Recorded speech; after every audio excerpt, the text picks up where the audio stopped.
Start recording. Stop recording button. Speech off.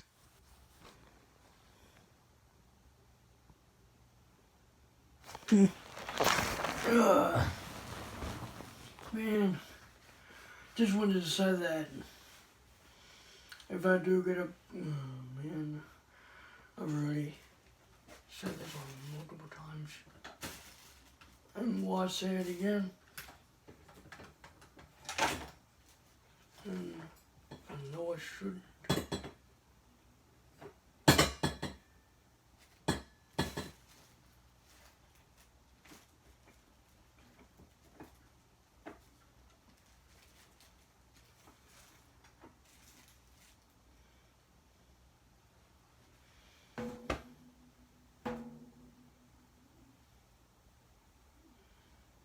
Can't believe I did that. How ridiculous.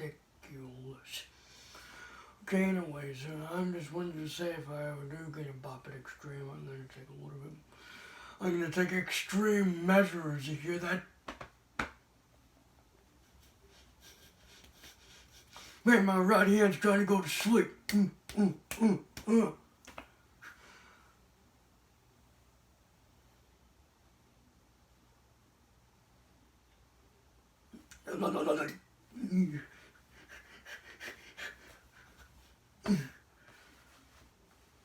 No, I mean, I am going to take better care of it, and I'm going to do an actual review on it. And,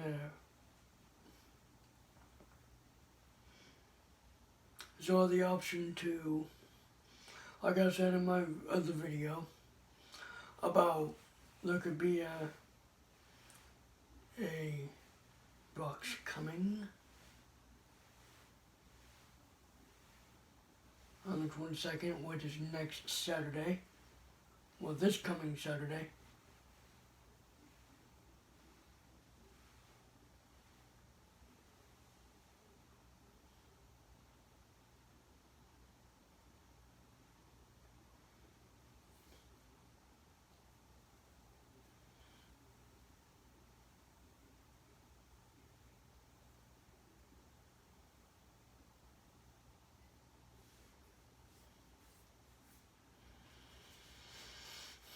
Now the option to open the package, open the box, or wait till Christmas. I'm going to choose the wise answer and wait till Christmas, because it'll be one more thing to open. I'd rather have one more thing to open than one less. Because if I find maybe a few different things, maybe like, I don't know, but 2 or 3 different gifts, I wouldn't want to have 1 or 2 different gifts under the tree. Because what's the fun of that? I know I might not get much, but getting is not the thing that matters.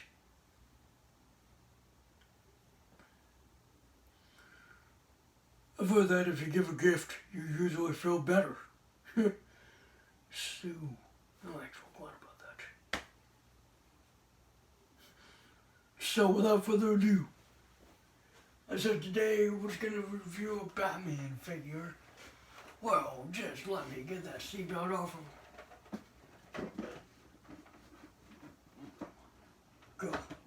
Go.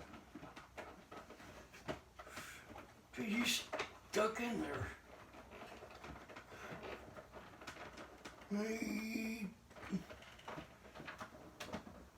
Oh, there we go. Let's pull him out. We'll first take his hand off the steering wheel. Then he's free. Behold, the 1966 Batman action figure. It may not be from the 60s, but it's a complete understanding why someone would want this figure. I do not have the camera trained on the figure, but might as well just describe it. You know the the actor named Adam West, right? Well, he passed away last year. But that's not the reason why I got this figure. I got it before he passed. So that's not the reason. I got this figure because it was part of a 3-pack for a little under $55.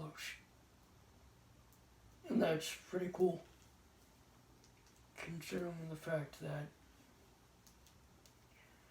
Batman is popular somewhat, and sometimes it is.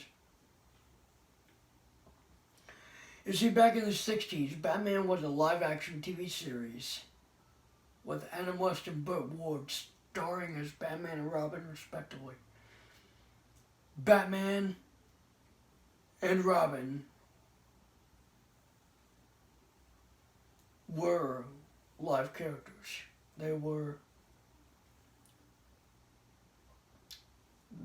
real people running around in those costumes. And the Batmobile that is over there that I showed you yesterday, that was real too. They actually made a real Batmobile. In fact, there were some people that saw it way back in the 80s, maybe.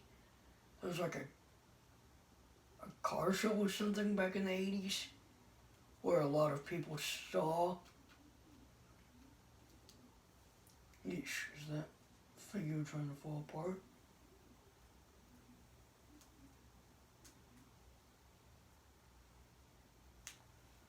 But anyways, back in the 80s, there was a car show that I've heard of.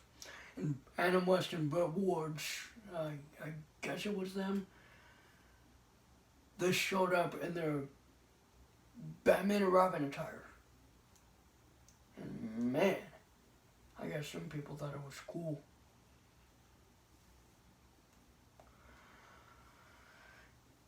In live action, you don't really get to move around much.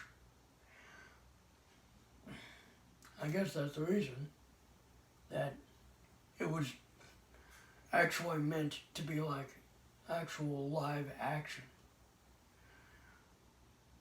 Adam West wore a Batman suit that he would run around in.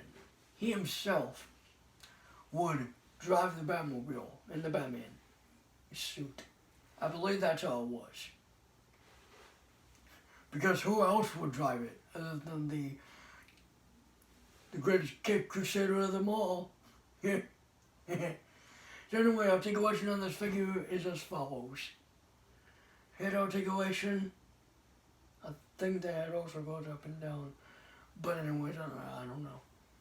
Arms go outwards, forwards, and backwards. The cape does not hinder the movement. It's made out of cloth, actually. Then there is articulation at the, like, below the shoulder. So that's 5 points, and then there's articulation in the elbows. It's surprisingly tight, but not very tight. It is still tight. On the right one, at least. On the left shoulder, not as tight. Then there are there's hand articulation. Nice.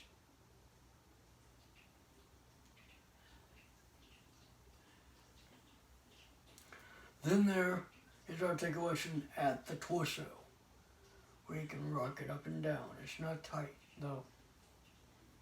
Then there is articulation at the waist, or below the belt.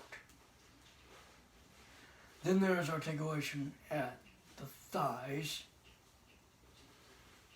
Oh wow, there's actually articulation below the thighs where the legs can actually go outwards. The legs can go forwards and backwards as well.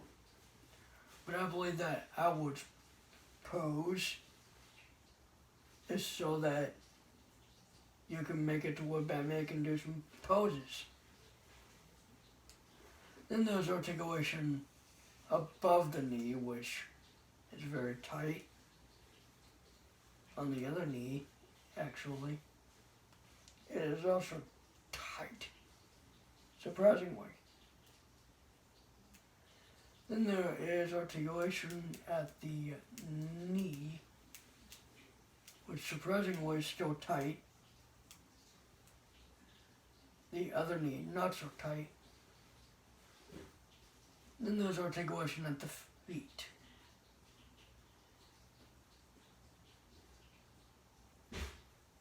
The other foot is not tight. So, overall, this figure stands at an approximate 6.5 inches, maybe. About 6.5, maybe almost 6.5, or maybe 6 inches. Then they're like 6-inch figures. There's like 1, 2, 3, 4, 5, 6, 7, 8, 9, 10, 11, 12, 13, 14, 15, 16, 17, 18, 19, 20. Geez, 20 points of articulation. Geez, you gotta give credit to Mattel for that. Because how many 6-inch Batman figures do you see out on the market with 20 points of articulation, and they're like maybe, what, $20-something per figure? Each Batman figure of the 1960s toy line from 2013 had a display stand and a colored backdrop that could plug into the stand. And that was about it. Nothing else.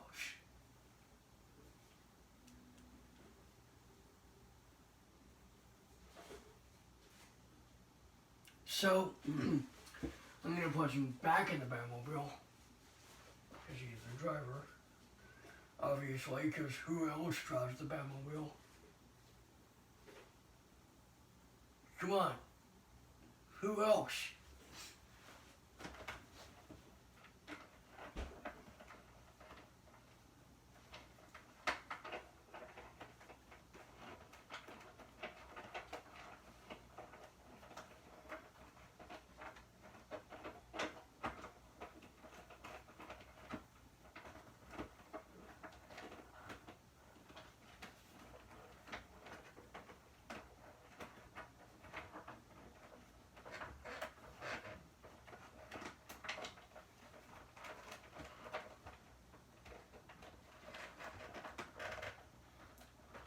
Batmobile. Man, Mattel's got a really... Mattel's not great when it comes to making replica cars. I mean...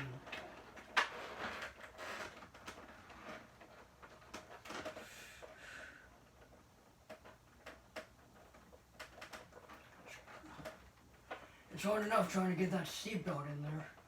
There it goes.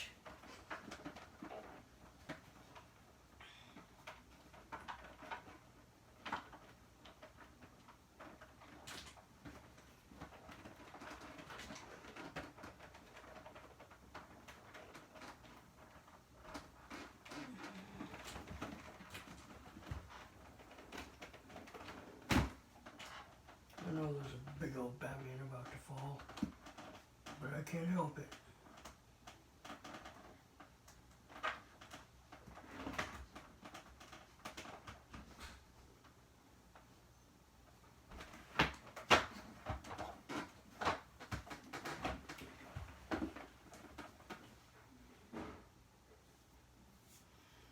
Boom. Now we just gotta get that into the steering wheel, which are not that hard to do.